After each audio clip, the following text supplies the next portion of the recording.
Денеска православната црква ги празнува светиот маченик Лонгин и преподобниот Лонгин Трудолюбив.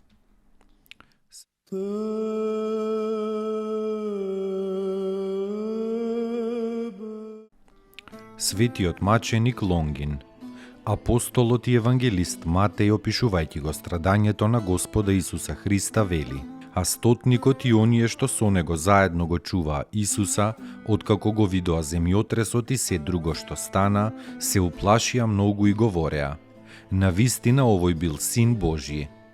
Тој стотник бил овој блажен Лонгин, кој уште со двајца своји војници поверувал во Синот Божји Исус.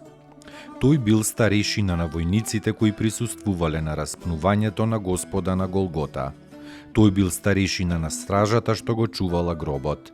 Кога еврејските старешини дознале за Христовото воскресение, ги потплатувале војниците да пронесат лажна вест како Христос да не воскреснал, туку дека неговите ученици го украле. Евреите пробале да го потплатат и Лонгина, но тој не дозволил. Тогаш евреите прибегнале кон својот вообичаен начин. Решиле да го убијат и Лонгина. Кога за тоа дознал Лонгин, го симнувал својот војнички појас. Се крстил од апостолите заедно со двајцата другари и заедно со нив тајно го напуштил Ерусалим и се преселил во Кападокија. Така се предал на пост и на молитва и како жив сведок на воскресението Христово. Со своето сведоштво обратил многу незнабожци во вистинската вера.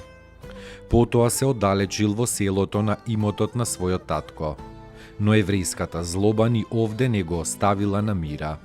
По предавството од евреите, Пилат испратил војници да го убијат Лонгина.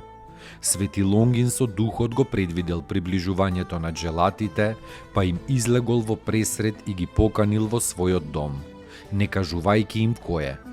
Добро нагостените војници легнале да преспијат, а светиот Лонгин започнал молитва и се молел цела ноќ, подготвувајќи се за смрт.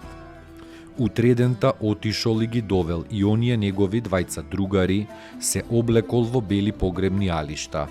Ги поучил своите деца во куќата и им го покажал местото на едно ридче, на кое да го погребат.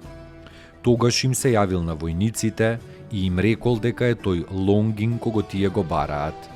Војниците се збуниле и се засрамиле и не помислувале да го убијат Лонгина, но тој ги убедил да ја исполнат заповедта на својот старешина. И били исечени Лонгин и неговите двајца другари. Главата на Лонгин војниците му ја однеле на Пилата. Пилат ја предал на евреите, а тие ја закопале во ѓубриштето надвор од градот.